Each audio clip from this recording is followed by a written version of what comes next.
Me encontré San Rafael de Mucuchí, es un Mérida del estado venezolanos, sorprendidos en esa más desde Caracas, que están bombardeando Caracas. A medida que pasaban con toda, a ver, ¿no? En ese pueblito, pues, nos íbamos enterando, bueno, de que habían sido atacados. A crédito, pues nadie al comienzo pensaba un autogolpe, que habría sido alzamiento militar del estamento. Quien habla es Lisette Boone, ¿no? Armando.i. ¿Cómo vivió el 3 de enero? Ese día Caracas se quedó sin. Se escucharon explosiones. Algunos alcanzaron a ver estadounidenses sobrevolando. A las 2 de la madrugada empezaron las detonaciones de la aérea militar de Tiuna, de Venezuela, que sirve de altos funcionarios, la sede del Ministerio de la Defensa. Cine, con más de 50 medios social X. Los reportes son de forma dispersa y sin videos grabados por ciudadanos, WhatsApp que se reenviaban, listas exiliados.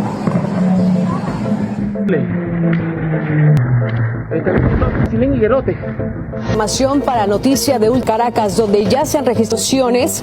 Hemos visto que todavía no hay información del gobierno venezolano ni tampoco Pentágono, pero vamos a ataques que son visibles. Se trataba, lo supimos después, resolución absoluta, ordenada por el presidente y ejecutada por comando del ejército estadounidense Nicolás Maduro, de narcotráfico. Y a Flores fueron trasladados que los esperaba en el Caribe, 30 kilómetros de la costa venezolana. Desde ahí fueron llevados a y luego a Manhattan. El presidente de Estados Unidos, Arenza, que a partir de Venezuela estaba gobernada y que Estados Unidos era petrolera venezolana.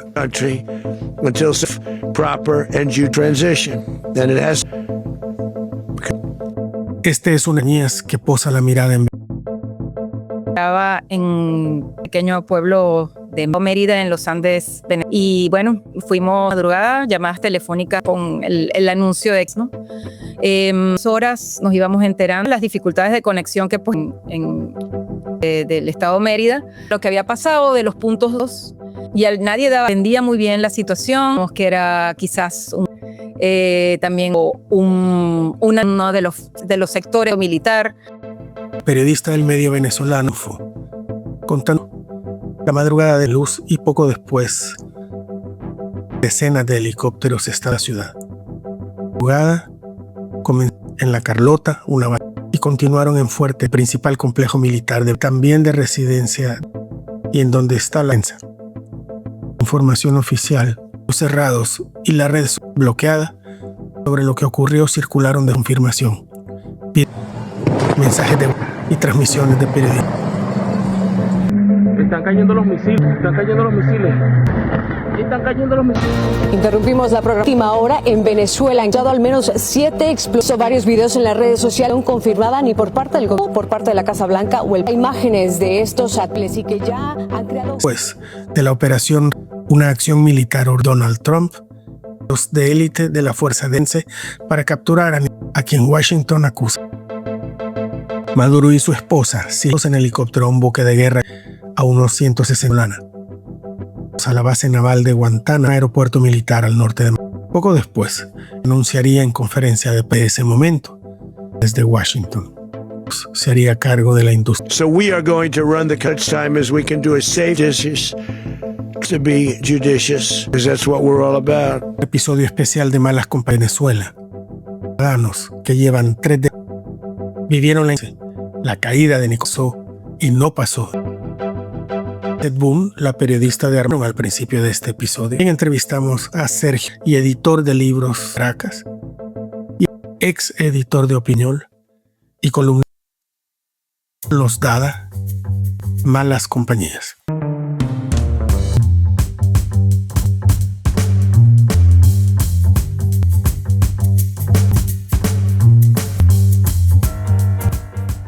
Me da mucho Malas Compañías, conversaciones que pretendo de invitadas de más intenciones que satisfacer ustedes y la mía, que enriquecen pública, formato libre, con frecuencia como el nuevo ritmo de las compañías, es seguir expresándonos cuando los discursos oficiales hablen. Se instaló en Venezuela por opositores analizadores externos, en que de alguna manera se captura el pasado 3 de enero Me encontraba en San Rafael de Mucuchíes, un pequeño pueblo de Mérida, del estado Mérida, en los Andes venezolanos. Y bueno, fuimos sorprendidos en esa madrugada, llamadas telefónicas desde Caracas, con el anuncio de que están bombardeando Caracas, ¿no? A medida que pasaban las horas, nos íbamos enterando con todas las dificultades de conexión que puede haber, ¿no? en ese pueblito, pues, del estado Mérida.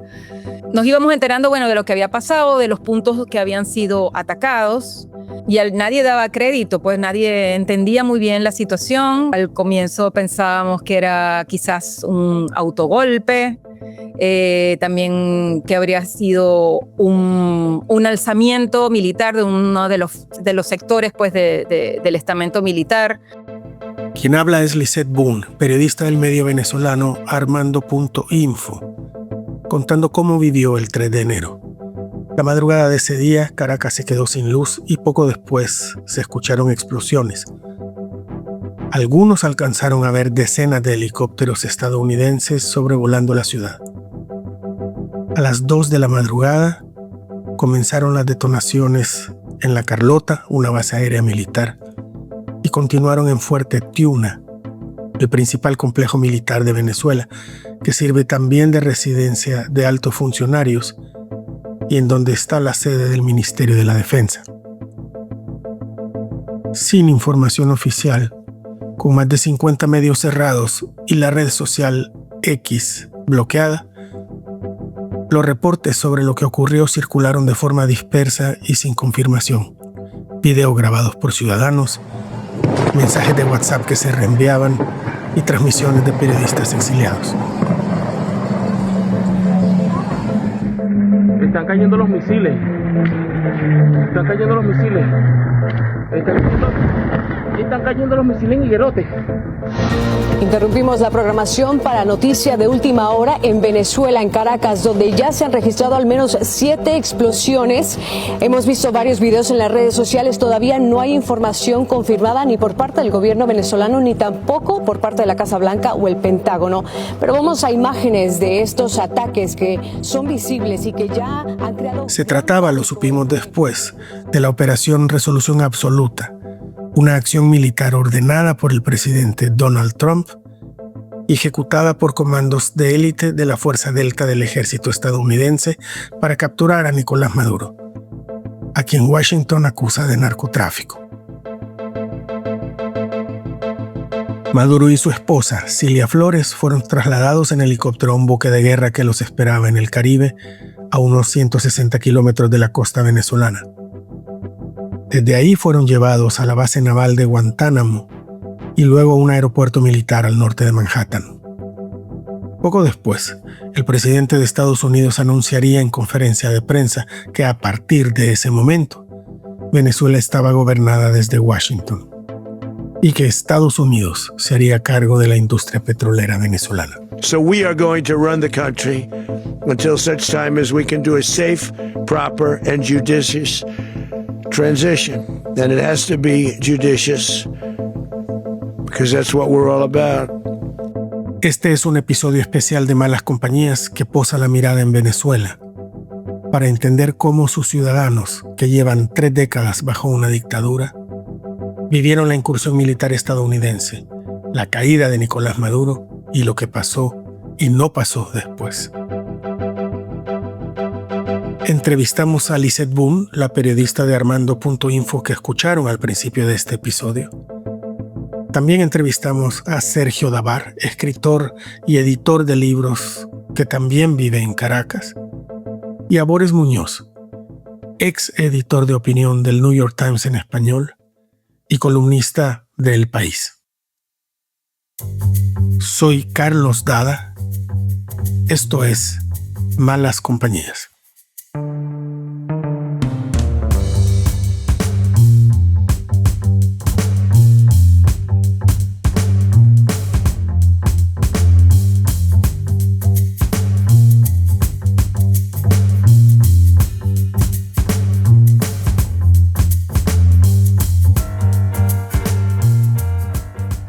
Me da mucho gusto presentarles Malas Compañías, un espacio de conversaciones que pretendo sostener con una diversidad de invitadas e invitados que no tiene más intenciones que satisfacer nuestra curiosidad, la de ustedes y la mía, sobre algunos personajes que enriquecen o transforman nuestra vida pública.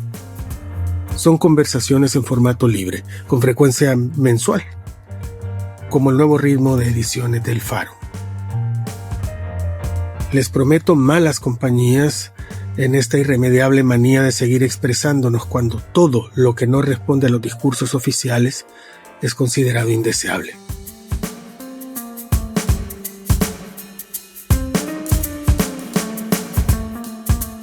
Durante años se instaló en Venezuela una idea compartida por opositores, analistas y observadores externos, que el día en que de alguna manera Nicolás Maduro dejara el poder, sería el fin del chavismo.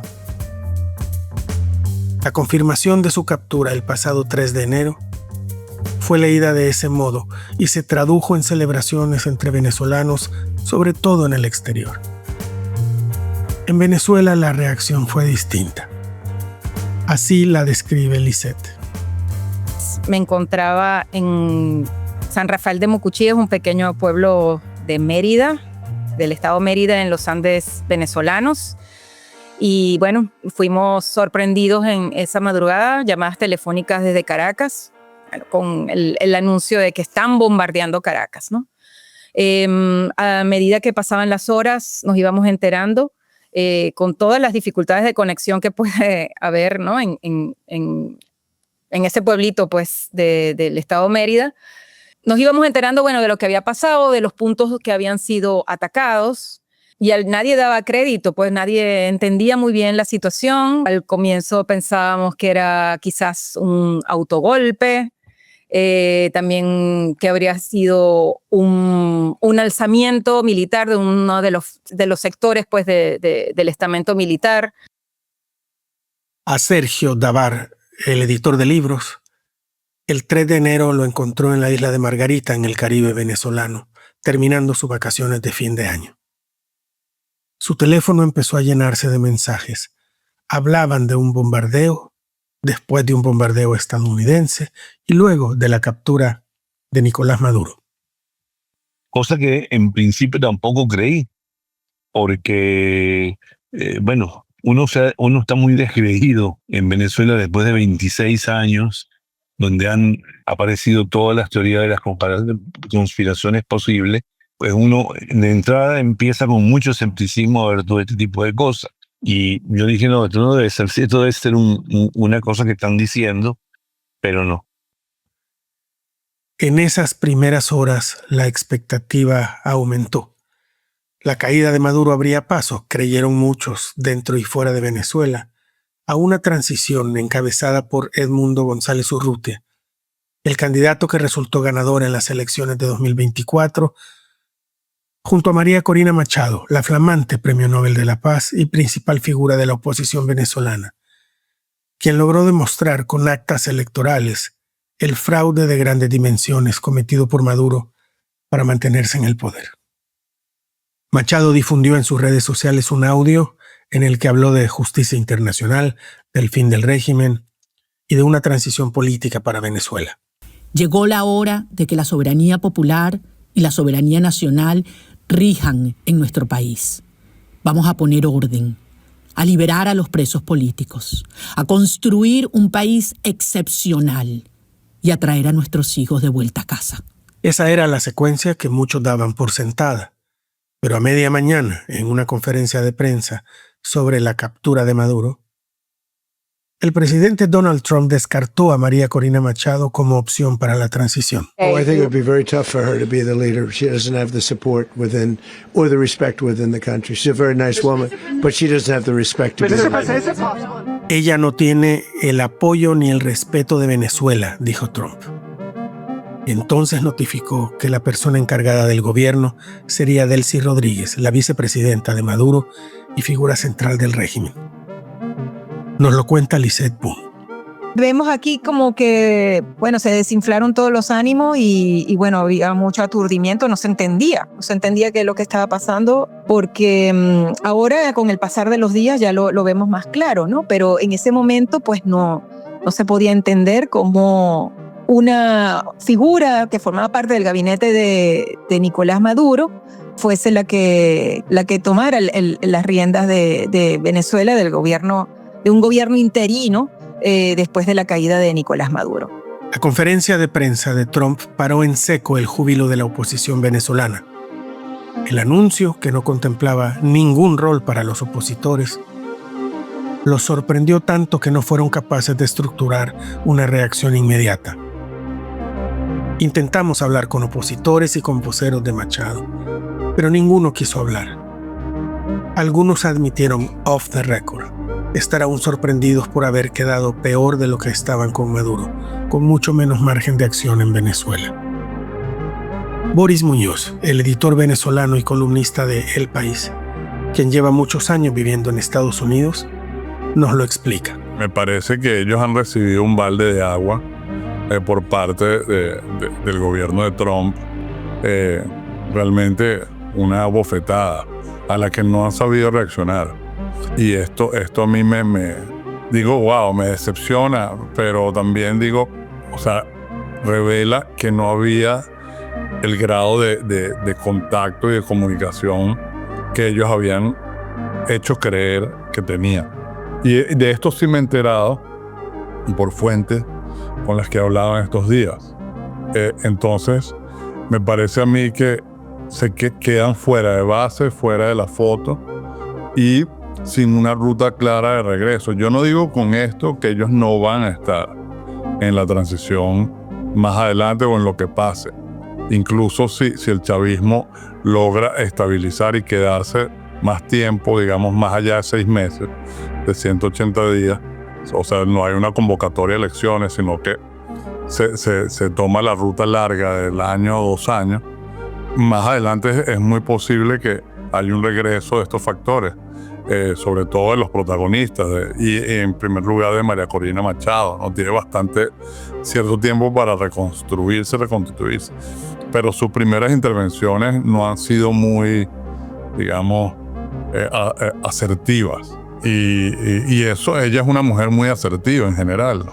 Pero creo que ese impasse sotoboche con Trump, que Trump la ha maltratado prácticamente en público, la ha dejado a ella como desconfigurada, ¿no? Y creo que en este momento necesita un reseteo, para decirlo en una palabra muy coloquial, y un update.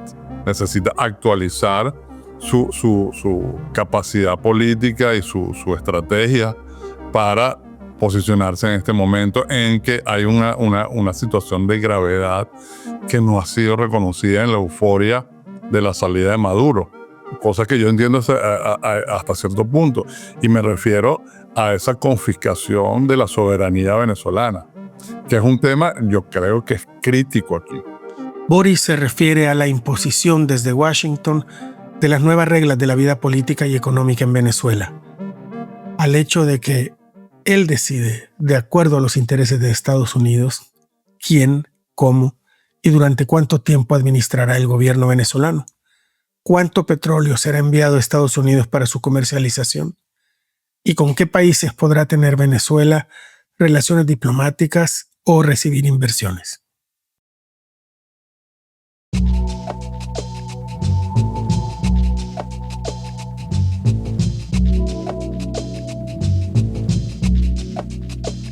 Hacer periodismo en Centroamérica es cada vez más difícil.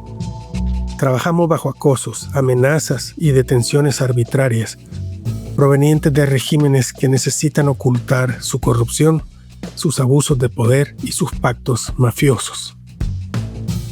Informarte con El Faro es gratis. Hacerlo no. Si nuestro trabajo te parece importante, ayúdanos a seguirlo haciendo. Unite como suscriptor en nuestro programa de excavación ciudadana. Ingresa a apoya.elfaro.net. Gracias.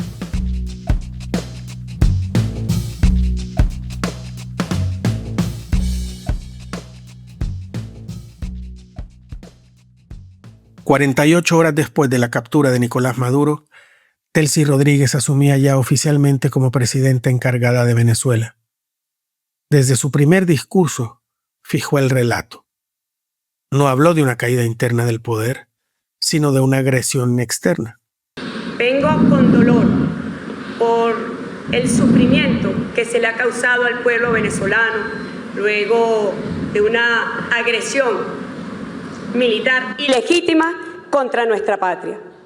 Vengo con dolor por el secuestro de 2 héroes que tenemos de rehenes en los Estados Unidos de Norteamérica, el presidente Nicolás Maduro y la primera combatiente, primera dama de este país, Cilia Flores.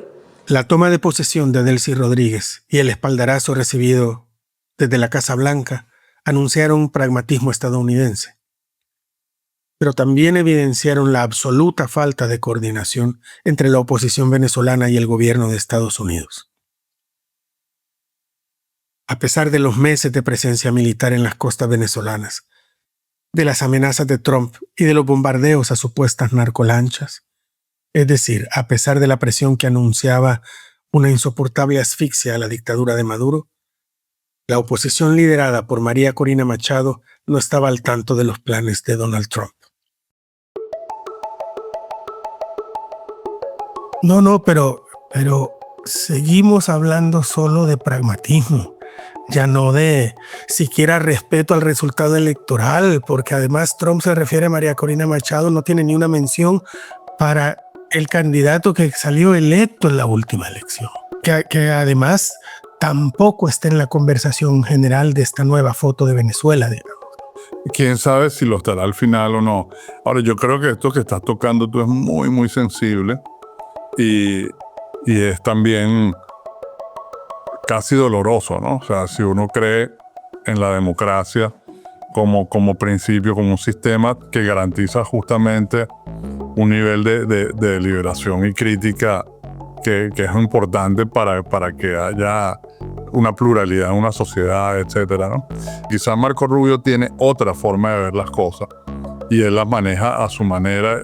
Uno entendería que es así por su historia, por su, digamos, acentos ideológicos, por su formación política en Florida y su, digamos, la cercanía que él tiene al grupo de Florida, que hay gente que sí ha sido muy compañera de la causa venezolana y muy compañera de María Corina Machado.